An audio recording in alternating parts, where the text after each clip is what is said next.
श्री कृष्ण कहते हैं कि जीवन में एक दोस्त कर्ण जैसा भी जरूर होना चाहिए, जो तुम्हारे गलत होते हुए भी तुम्हारे लिए युद्ध करे। होने वाले खुद ही अपने हो जाते हैं, किसी को कहकर अपना नहीं बनाया जाता।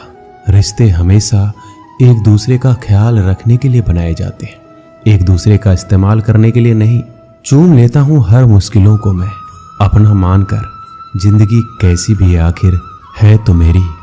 जो हैरान है मेरे सब्र पर, उनसे कह दो जो आंसू जमीन पर नहीं गिरते वह दिल चीड़ जाते हैं। डर रखिए वक्त की मार से, बुरा वक्त किसी को बताकर नहीं आता। धन ना हो तो रिश्ते उंगली पर गिने जाते हैं, और धन हो तो रिश्ते डायरी में लिखे जाते हैं। जहर का भी अपना हिसाब है, मरने के लिए थोड़ा सा और जीने के लिए बहुत सारा पीना पड़ता है। डूबी है मेरी उंगलियां खुद अपने लहू में, कांच के टुकड़ों को उठाने की सजा है। ताकत की जरूरत तभी पड़ती है जब किसी का बुरा करना हो, वरना दुनिया में सब कुछ पाने के लिए प्रेम ही काफी है।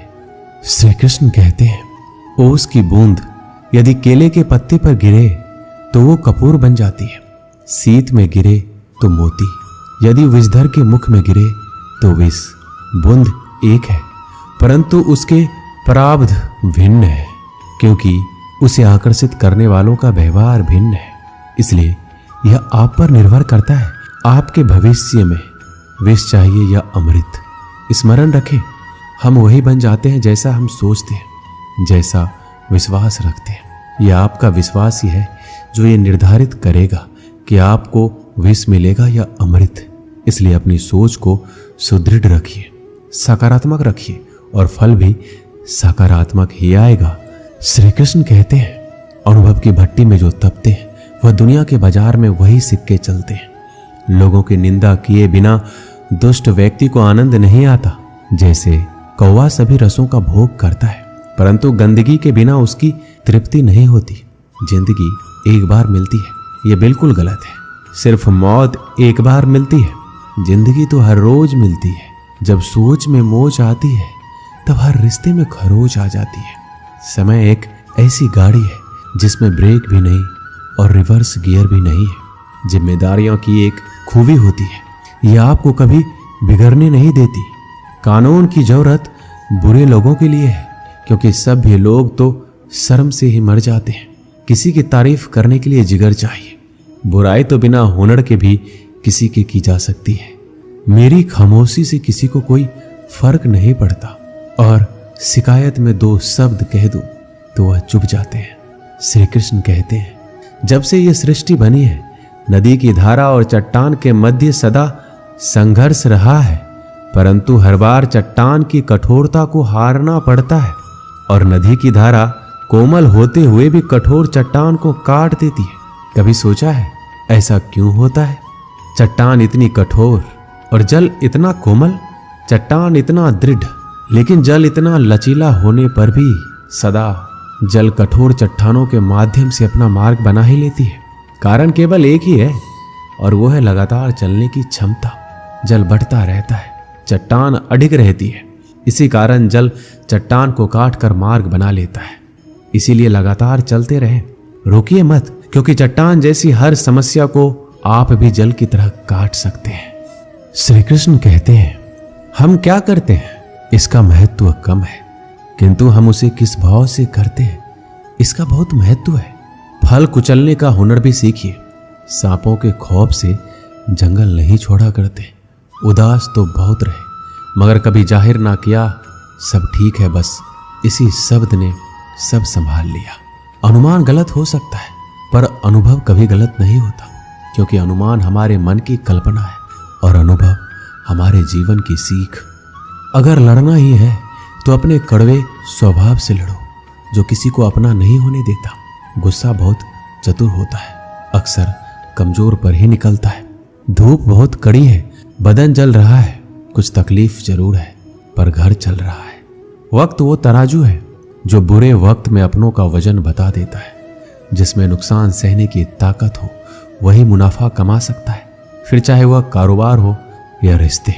श्री कृष्ण कहते हैं जिम्मेदारियां भी खूब परीक्षा लेती है, जो निभाता है उसी को परेशान करती है। कहीं ना कहीं कर्मों का डर है, नहीं तो गंगा पर इतनी भीड़ नहीं होती। जो कर्म को समझता है उसे धर्म को समझने की जरूरत ही नहीं। पाप शरीर नहीं करता, विचार करते हैं, और गंगा विचारों को नहीं, सिर्फ शरीर को धोती है।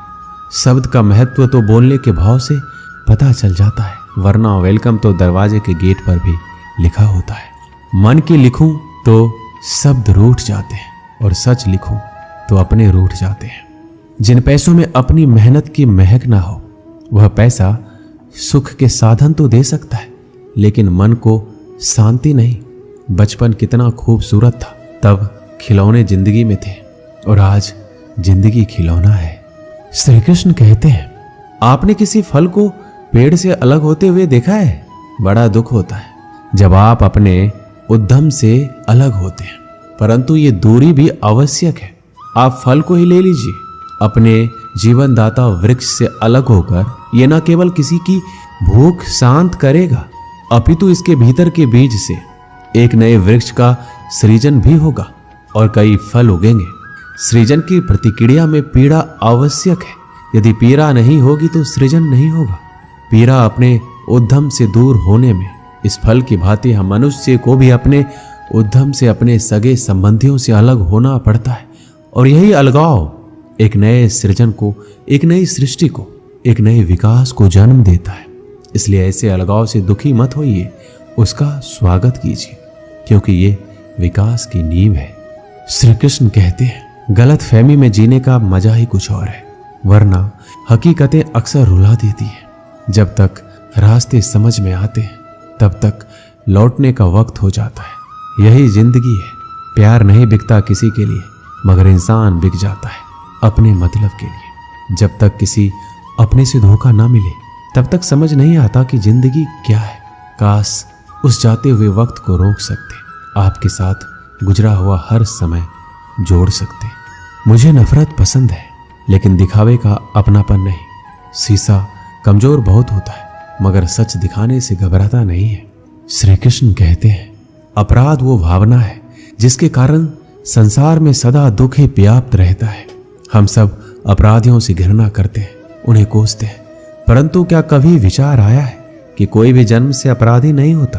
तो ऐसा क्या कारण है कि कोई इतना बुरा बन जाता है कि वो बुराई की सीमा ही पार कर जाए? कारण है कामना। यदि कामना पर नियंत्रण ना रखा जाए, यदि कामना को पूर्ण करने के लिए परिश्रम ना किया जाए, तो वो तृष्णा में बदल जाती है, और तृष्णा लालच में, और लालच छल में, और छल करते ही मनुष्य अपराध की ओर अपना पग बढ़ा देता है। इसलिए ये अत्यंत आवश्यक है कि मन की कामनाओं पर नियंत्रण रहे। यदि मन पर नियंत्रण रहेगा तो अपराध पर स्वयं ही नियंत्रण हो जाएगा। हम सबका मन करता है कि हम जीवन में ऐसे शिखर पर पहुंचे जहां हमसे ऊपर कोई ना हो, जहां हमें कुछ करने की आवश्यकता ना पड़े। कुछ लोग इस शिखर पर पहुंच भी जाते, परंतु उनका मन सदा विचलित रहता है। मनोरंजक बात है ना कि जिस विश्राम को पाने के लिए हम इतनी मेहनत करते हैं, इतना परिश्रम करते हैं, वो हमें मिलता ही नहीं। कारण स्वयं सोचिए, वन का राजा होने के पश्चात भी सिंह को शिकार करने के लिए परिश्रम क्यों करना पड़ता है? क्योंकि राजा होने का अर्थ ये नहीं कि वो सदा सोता रहे और मृग स्वयं उसके समक्ष आकर कहे, आइए महाराज, मुझे खाकर अपनी भूख मिटाइए। तो ये समझ लीजिए, कार्य आपके परिश्रम से संपन्न होते हैं, केवल कामना से नहीं। यदि आप नीचे हैं तो सदा स्मरण रखिए कि आपका परिश्रम ही आपको ऊंचाइयों पर ले जाएगा, और यदि आप ऊंचाई पर हैं तो वहां पर भी रहने के लिए आपको निरंतर परिश्रम करते रहना होगा। अर्थात परिश्रम से मुक्ति नहीं है, क्योंकि परिश्रम ही जीवन है। भगवान श्री कृष्ण कहते हैं कि डरो मत, ईश्वर हमेशा तुम्हारे साथ है। जब कभी हमारे मन में डर पैदा होता है तो हम भयभीत हो जाते हैं और कई सवाल मन में उथल पुथल मचाने लगते हैं कि अब क्या होगा, कैसे होगा, क्या हम हार जाएंगे या फिर कहीं ये अंत तो नहीं। हमें अपने आसपास वो सभी चीजें दिखाई देने लगती है जो वास्तव में होती ही नहीं है। हमारे मन की कल्पना ही हमारे मन के डर को जन्म देती है, और ये डर हमारे वर्तमान और भविष्य को नष्ट कर देता है। अक्सर हमने देखा होगा कि संसार में सभी लोगों को किसी न किसी वस्तु का या फिर किसी न किसी व्यक्ति का डर हमेशा ही सताता रहता है। और जो सबसे बड़ा डर मनुष्य के मन में घर कर लेता है वो होता है मृत्यु का डर, जो हर एक व्यक्ति को आजीवन परेशान किए रखता है। आपने देखा ही होगा कि माता पिता अपने मृत्यु से पहले अपने बच्चों के लिए वो सब कुछ करना चाहते हैं जिससे उनके बच्चों को अपने भविष्य में किसी तरह की परेशानी ना हो और जो उनके जीवन को सरल बना सके। लेकिन क्या ये सही मार्ग है? क्या इससे उनकी संतान अपने भविष्य के प्रति इस डर के भाव को खत्म कर सकती है? भगवान श्री कृष्ण सदैव कहते हैं कि हम अपने जीवन काल में बहुत से कर्म करते हैं, लेकिन जो कर्म हम पहले से करते आ रहे हैं अगर उससे कुछ अलग करना चाहते हैं तो हमें हमारी हार का या फिर हमें असफल होने का डर सताता है और हम बिना परिणाम जाने ही अपने मन में ये सोच लेते हैं कि कुछ ना कुछ जरूर बुरा हो जाएगा और यही भाव हमें डर की स्थिति में पहुंचा देता है। और श्री कृष्ण के अनुसार यही डर हमें अज्ञानता की ओर ले जाता है। वास्तव में अज्ञानता का पहला चरण है भय, भय जो श्रेष्ठ से श्रेष्ठ मनुष्य के विवेक को हर लेता है। जरा स्वयं ही अनुमान लगाइए कि कोई आपको तैराकी के लिए कह दे, लेकिन आज से पहले आपने कभी भी तैराकी नहीं की है, तो आप अपनी तैराकी सीखने से पहले ही अपने मन में यदि ये डर बैठा लेते हैं कि कहीं आप डूब ना जाए या फिर आपके साथ कोई अनहोनी ना हो जाए, तो आजीवन आप तैराकी सीख नहीं पाएंगे, अज्ञान रह जाएंगे, फिर चाहे आपके पास ब्रह्मांड का सबसे उत्तम गुरु ही क्यों ना हो। श्री कृष्ण कहते हैं इस डर को पीछे छोड़कर सफलता के मार्ग पर बढ़ना जरूरी है। यदि हम अपने डर से पीछा छुड़ाना चाहते हैं तो हमें अपनी आरामदायक स्थिति को त्यागना होगा। जब तक हमारा मन स्वयं को कष्ट देने से डरता है तब तक हमें कुछ भी नया करने से पहले यह हार जाने का या फिर कोई अनहोनी हो जाने का भय सताता है। इसलिए यदि हम डर को जीतना चाहते हैं तो हमें डर का सामना खुद ही करना होगा और अपने हृदय को कठोर बनाना होगा, तब जाकर हम इस डर की परिस्थिति से बाहर आ जाएंगे। श्री कृष्ण कहते हैं अगर हमें अपने डर पर विजय प्राप्त करनी है तो हम परिणाम की चिंता नहीं करते हैं, कर्म करते जाओ, फल की चिंता मत करो। समय आने पर फल आपको अपने आप ही मिल जाएगा। और यदि हम फल की चिंता किए बिना स्वतंत्र रूप से कर्म करते हैं तो निश्चित ही परिणाम में स्वादिष्ट फल चखने के लिए मिलते हैं।